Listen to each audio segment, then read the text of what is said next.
doing another unboxing, and here we have the figure from the manufacturer's Phat, a 1/3 scale figure of the character Roxy Migurdia from the series Mushoku Tensei, Jobless Reincarnation.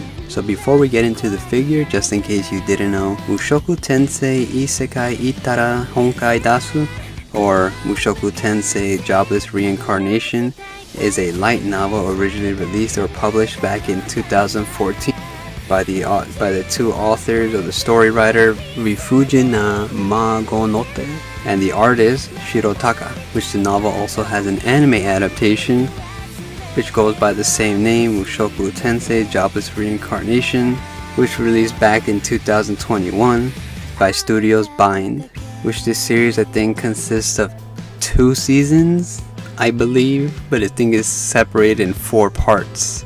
So as you can see here in the background, this is actually Roxy Migurdia's box rotating in 360.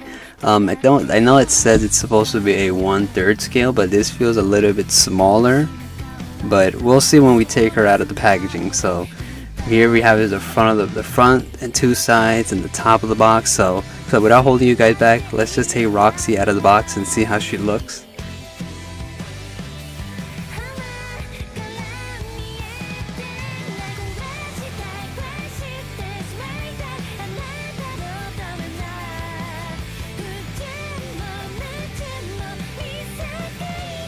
So as you can see, here is how Roxy looks straight out of the packaging. She is wrapped in plastic to prevent her from getting any scratches or a little bit of smudges on the paint.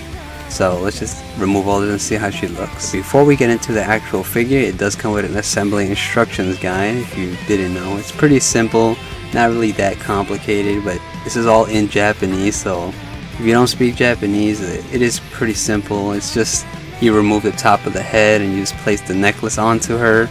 But just do be careful with the hair, because as you can see here, it does get really close, and you want to prevent from getting the paint or the blue paint scratch onto her skin. So just be careful.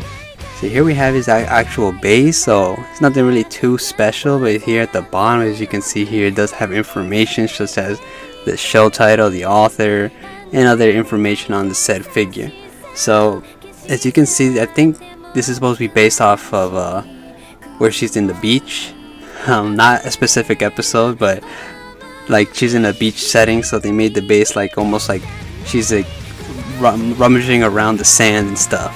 So you can see it does have layering, like sand pushed around, and they gave it a little bit of bumpy texture to give it more of like a sand grainy feel.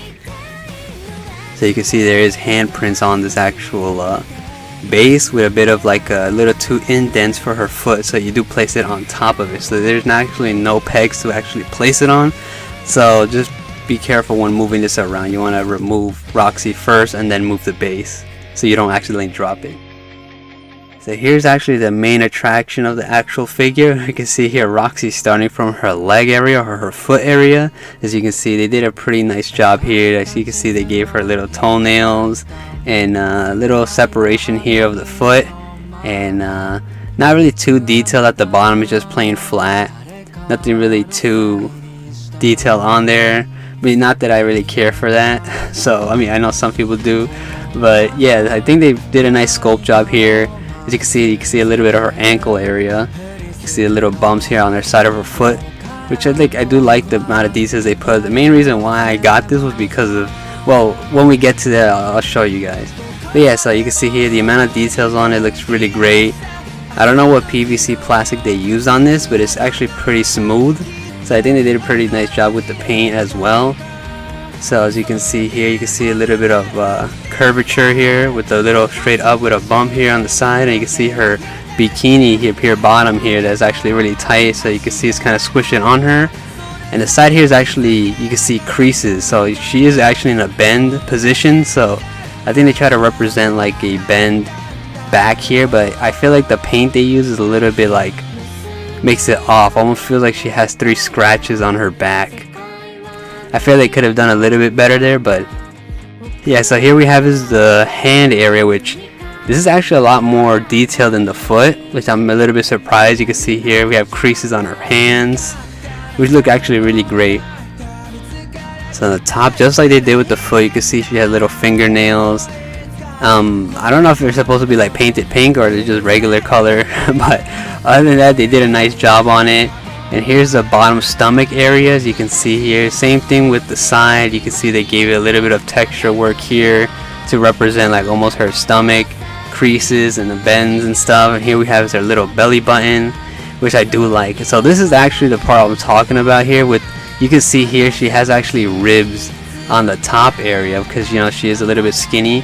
So when she's bending, you can kind of see like creases and a little bit almost like you can see the bend of her ribs out of her skin, which looks really great. I don't know if my camera actually captures it, but it looks really great. So you can actually remove the head just like I said earlier.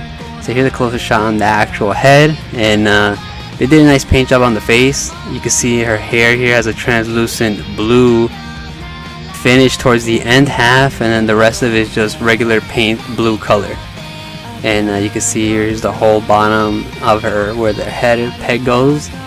And yeah, it's not really much details. They did give it a little bit of lines, but not too much. And the bottom here we have is, or the top here we actually have is a cowlick, which is a lot better than the Prime 1 Studio one, Roxy, that we unboxed before. And here's a closer look on her back without her hair. And as you can see here, more details. You can see her ribs showing on the side, and more lining and texture work here, which looks really amazing. Like I said, that's the main reason why I got this piece, because it looks really great. It looked really great, and up in person actually looks a lot better than what the pictures have. So here we have is a more of a closer shot here of her chest area, which is not actually the biggest, but hey, there's a reason why our main character, Ryudeus, I think that's how you say his name. Well, I'm not gonna spoil much, but yeah. So I mean, here's a closer shot here, like I was saying with the rib. I don't know if you can. Hopefully my camera captures it good, but you can kind of see the detail there, which I really do like. It gives it more like a realistic feel. And you can see here she is positioned almost like in a lewd type pose, and it looks really great. And like I said before with the hair, you can see the tips of each of her hairs here has a translucent bluish whitish type finish, and the rest of it is actually painted blue. So as you can see here, like I said before, the bottom of her hairs are a little bit more detailed than the top end half, so they gave it a little bit of lining, but not too much. Like I said with other figures, when they give you a lot of lines to represent like hair, here's like a little bit of medium amount, and then the rest of the top half of the hair just flat surface area, I guess you can say. But here's a closer shot on her face, and you can see here they gave her a little bit of a smile here, a little bit of blushing. It looks really great. They did a nice paint job here on the face area, which I really do like. What I do like most of all is her little smile here. It looks really cute. I don't know if that's considered a smirk or a smile, but other than that, it still looks cute. Here's a side profile of her face, and it looks really great. You can see details here on the translucent blue on the end here, which looks really great. Her ear, and then also the top of her head, like I said before. Not that much details from the bottom hair compared to the top.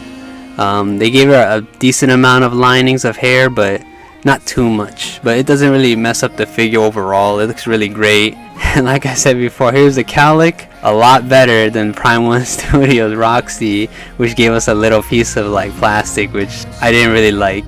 But this one actually looks really great. It is 1/3 scale, so I don't know if it doesn't really feel like a 1/3 scale.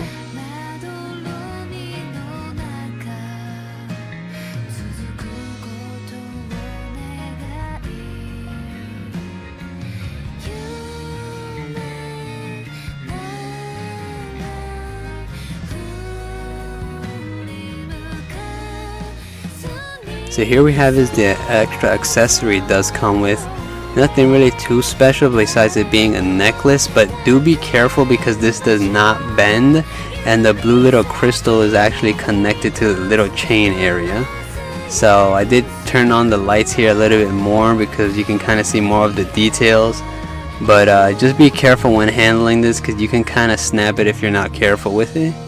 So you do remove the actual head off of this figure, and then you just place the little necklace in it, and it just drops straight down, and you just place the head back onto the body.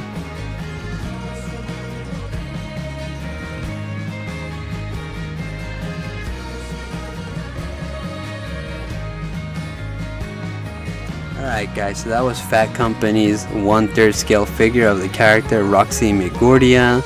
And all I gotta say is I really do like the way this figure came out. My only cons is that since she's looking a little bit more downwards, when you have her placed like in a table height, I guess you can say a table height, you can't really see her face. You have to actually place this a little bit higher on a shelf to actually see her whole face and her whole body. Besides that, it's actually really great. I love the amount of details they put when it goes with the creases and the paint job they did on her body. I feel like they could have done a little bit more details on her footing area like they did with her hands, but I'm not a foot fetish guy, so I think I'm fine with the way it is.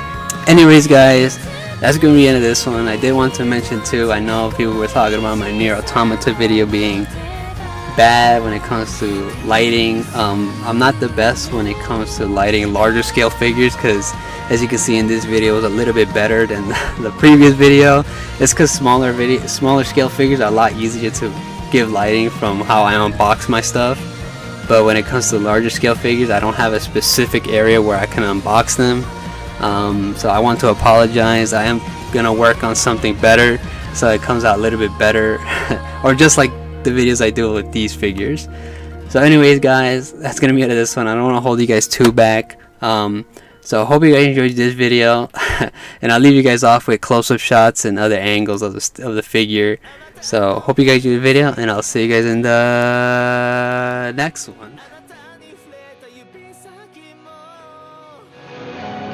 失っちゃいけない世界はここだった。だから僕は行くのだろう、その先へ。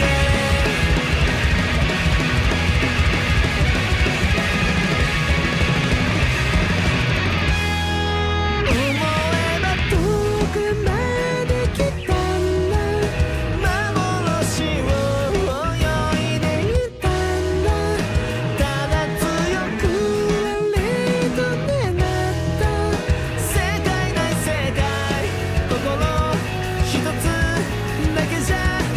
守れないものばかりに押しつぶされるだけさ。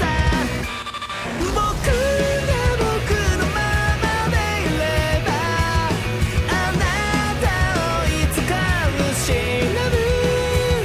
うつくことをやめない傷が明日へといざなう。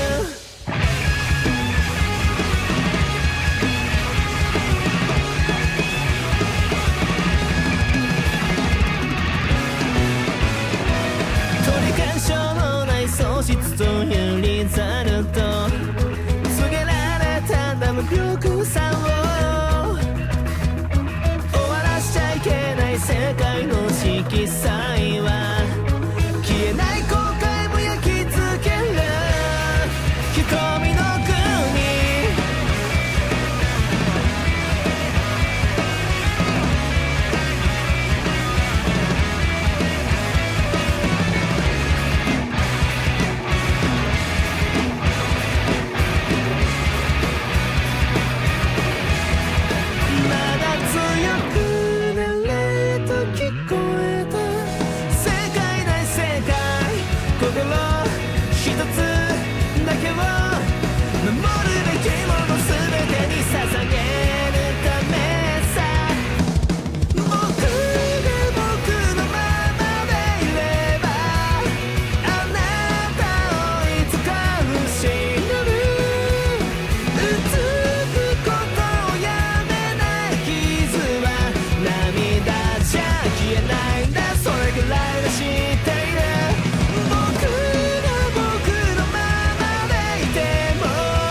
失っちゃいけない思いだけをなぞった。そして